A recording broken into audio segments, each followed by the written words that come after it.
26 फरवरी 2019 रात के 1:15 पर 20 fully armed Mirage 2000 fighter aircraft Gwalior air force station से टेक ऑफ करता है जम्मू कश्मीर के लिए।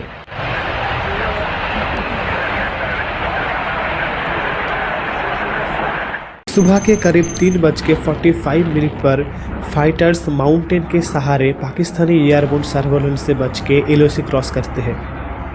यहाँ से 16 एयरक्राफ्ट पीओके के अंदर दाखिल होता है और बाकी 4 एयरक्राफ्ट बैकअप के लिए पीछे रहता है। इन 16 एयरक्राफ्ट में से 12 को बॉम्ब गिराना था और बाकी 4 एयरक्राफ्ट को इमरजेंसी सिचुएशन में इनकी मदद करना था। लेकिन इस अटैक की प्लानिंग एक हफ्ते पहले 18 फरवरी को हुआ था।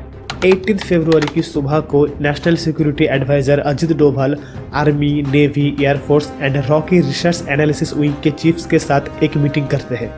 उन्हें इंटेलिजेंस से इनपुट मिला था कि पाकिस्तान टेररिस्ट ट्रेनिंग कैंप को एलओसी से अंदर की तरफ शिफ्ट कर रहे हैं। According to air marshal Kumar, उसी दिन डिसाइड किया गया था कि बालाकोट कैंप को टारगेट किया जाएगा क्योंकि एक कैंप हिल टॉप पर लोकेटेड है एंड यहाँ पर कोई सिविलियंस भी नहीं रहते थे। इस प्लानिंग को इतना सीक्रेट रखा गया था कि सेंट्रल कमांड की जो एओसी इनसी है उन्हें भी इसके बारे में पता नहीं था। उन्हें इस अटैक के बारे में जब एयरक्राफ्ट टेक ऑफ करने वाले थे उसके कुछ घंटे पहले पता चला। सो प्लान के हिसाब से 16 एयरक्राफ्ट पीओके के 15 किलोमीटर अंदर जाके बालाकोट में लोकेटेड जैश ए मोहम्मद की एक कैंप पर 5 Israeli made spice 2000 bomb drop करके वापस आ जाते हैं और इस पूरे मिशन को सिर्फ 21 मिनट के अंदर कंप्लीट कर लिया गया था। लेकिन ये मिशन इतना आसान भी नहीं था। TV channels and social media में चल रहे स्पेकुलेशन की वजह से पाकिस्तान को भी लगने लगा था कि इंडिया एयर स्ट्राइक कर सकता है। इसीलिए पाकिस्तान की फोकस डाइवर्ट करने के लिए इंडियन ऑफिशियल्स ने एक रूमर फैलाया कि अगर इंडिया एयर स्ट्राइक करेगा तो वो बहालपुर में करेगा। इनफैक्ट 26 फरवरी की सुबह को जब फाइटर्स एलओसी क्रॉस कर रहे थे उसी वक्त राजस्थान में एक ग्रुप ऑफ जैगुआर को पाकिस्तानी बॉर्डर की तरफ मूव किया गया ताकि पाकिस्तान को लगे इंडियन एयरक्राफ्ट बहालपुर की तरफ जा रहे हैं। हाउएवर ये मिशन सक्सेसफुल रहा एंड जैश ए मोहम्मद के मोर देन 250 टेररिस्ट मारे गए। लेकिन पाकिस्तान इससे डिनाई करते हैं एंड कहता है बालाकोट में कोई भी नहीं मारे गए हैं, इंडियन एयरक्राफ्ट एक खाली जगह पर बॉम्ब गिरा के चले गए हैं। तो फिर सच्चाई क्या है? क्या इंडियन गवर्नमेंट झूठ बोल रहे थे? ये जानने से पहले हमें इस अटैक की बैकग्राउंड को समझना होगा कि आखिर इंडिया ने एयर स्ट्राइक किया क्यों था। यूं तो इंडिया और पाकिस्तान के बीच कश्मीर को लेकर 1947 से ही कॉन्फ्लिक्ट चल रहे हैं। लेकिन 2016 में जब popular militant leader Burhan Wani को इंडियन फोर्सेस ने मार गिराया तब अचानक से टेररिस्ट अटैक बढ़ने लगे थे। सिर्फ एक साल के अंदर पाकिस्तानी फंडेड मिलिटेंट्स ने 3 बड़े अटैक किए, जिनमें से सबसे टेरेबल अटैक था उरी अटैक।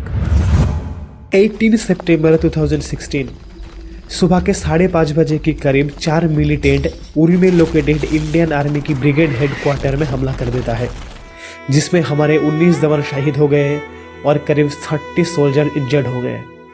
इसी सिलसिले को आगे बढ़ाते हुए दिसंबर 2017 में लेथपुरा की एक कमांडो ट्रेनिंग सेंटर पर हमला किया जाता है, जिसमें हमारे 5 जवान शहीद हो गए। और फिर होता है पुलवामा अटैक। 14 फरवरी 2019 सुबह के करीब 3:30 बजे 78 गाड़ियों का एक कॉन्वॉय 2500 सीआरपीएफ जवानों को लेकर जम्मू से निकलते हैं श्रीनगर के लिए। इस कॉन्वॉय को सनसेट से पहले श्रीनगर पहुंचना था, लेकिन दोपहर के 3:15 पर एक्सप्लोजिव से भरा हुआ एक कार इस कॉन्वॉय की एक बस से टकरा जाता है, जिसके चलते 76 बटालियन के 40 सीआरपीएफ जवान शहीद हो जाते हैं एंड बहुत से सोल्जर इंजर्ड हो जाता है। 40 personnel of India's Central Reserve Police Force have been killed today. Terrorists rammed an explosive-laden vehicle into the bus that the personnel were travelling in when they were on their way from Jammu to Srinagar. The incident took place in Jammu and Kashmir's Pulwama. Pakistan based militant group Jaish e Mohammed ने इस attack का responsibility लिया and Adil Ahmad दर, जिसने इस attack को अंजाम दिया था, उसका एक वीडियो रिलीज किया और इसी अटैक का बदला लेने के लिए बालाकोट एयर स्ट्राइक किया गया था। अब बताओ कि क्या सच में इस एयर स्ट्राइक में जैश ए मोहम्मद के मिलिटेंट मारे गए थे या नहीं? इस अटैक में कितने टेररिस्ट मारे गए उसके बारे में इंडियन ऑफिशियल्स ने कभी कोई एग्जैक्ट नंबर नहीं बताया। उन्होंने बस इतना कहा है कि ये very large number of Jaish e Mohammed terrorist मारे गए हैं। लेकिन इंडियन मीडिया ने रिपोर्ट किया कि 200 से 350 जेईएम टेररिस्ट मारे गए। पाकिस्तान इससे डिनाई करते हैं एंड कहता है कि कोई भी कैजुअलिटीज नहीं हुआ है। पाकिस्तान के अलावा ऑस्ट्रेलियन स्ट्रेटेजिक पॉलिसी इंस्टीट्यूट की नेथन रसर ने सैटेलाइट डेटा के हिसाब से ये कंक्लूड किया है कि इंडिया ने जितना क्लेम किया है उतना डैमेज होने का कोई भी एविडेंस नहीं मिला है। इनफैक्ट कुछ वेस्टर्न सिक्योरिटी ऑफिशियल्स ने ये कहा कि पाकिस्तान के अंदर इतना बड़ा टेररिस्ट कैंप हो ही नहीं सकता। इसके काउंटर में इंडिया की उस वक्त की होम मिनिस्टर राजनाथ सिंह ने कहा कि नेशनल टेक्निकल रिसर्च ऑर्गेनाइजेशंस ने अटैक से ठीक पहले कैंप के अंदर 300 एक्टिव मोबाइल फोन को लोकेट किया है। एयर स्ट्राइक के 2 दिन बाद अल जजीरा की एक टीम स्ट्राइक साइट पर विजिट करते हैं एंड उन्होंने नोट किया कि जिस जगह पर अटैक किया गया था वहां पर सिर्फ पाइन ट्रीज और पत्थर पड़े हुए हैं, कोई भी कैजुअलिटीज नहीं हुआ है। लेकिन अटैक साइट से 1 किलोमीटर दूर उन्हें एक मिस्टीरियस स्कूल दिखता है जिसे जैश ए मोहम्मद रन करता था, और जब उन्होंने उस स्कूल के अंदर जाना चाहा उन्हें उस स्कूल का एक्सेस नहीं मिला। रॉयटर्स के रिपोर्टरों ने बहुत बार कोशिश किया उस स्कूल के अंदर जाने का, लेकिन पाकिस्तानी मिलिट्री ने सिक्योरिटी का हवाला देते हुए इनकार कर दिया। फिर 1 महीने बाद 29 मार्च 2019 को जाके जर्नलिस्ट को एक्सेस मिला।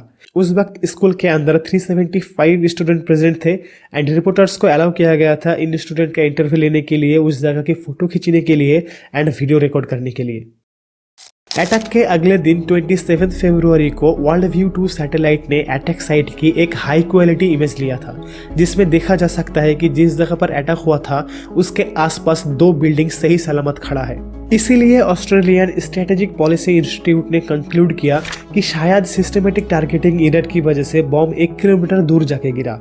लेकिन फास्ट पोस्ट की एक इन्वेस्टिगेशन के हिसाब से 28 फरवरी को खैबर पख्तूनख्वा में जैश ए मोहम्मद की एक रैली हुआ था जिसमें जेईएम फाउंडर मसूद अजहर के भाई अब्दुल रऊफ रशीद अलवी ने एक्सेप्ट किया था कि इंडिया ने जेईएम हेडक्वार्टर में अटैक किया है, लेकिन उन्होंने ये मेंशन नहीं किया कि कितने लोग मारे गए। आगे चल के 2021 में फॉर्मर पाकिस्तानी डिप्लोमेट जफर हिलाली ने ये एडमिट किया था कि बालाकोट एयर स्ट्राइक में 300 लोग मारे गए थे। इंडिया ने जो किया इंटरनेशनल बाउंड्री को क्रॉस करके एक एक्ट ऑफ वॉर जिसमें कम से कम 300 लोगों को उन्होंने मारा। भाई हमारा टारगेट तो कुछ और था, हमारा उनका हाई कमांड था, हमारा that was our legitimate target. एक तरफ पाकिस्तानी आर्मी टेररिस्ट को फंड कर रहे हैं, दूसरी तरफ पाकिस्तानी आम जनता भूखे मर रहे हैं। किस तरह पाकिस्तानी आर्मी ने पाकिस्तान को एक फेल्ड स्टेट बना दिया वो जानने के लिए इस वीडियो के ऊपर क्लिक करें।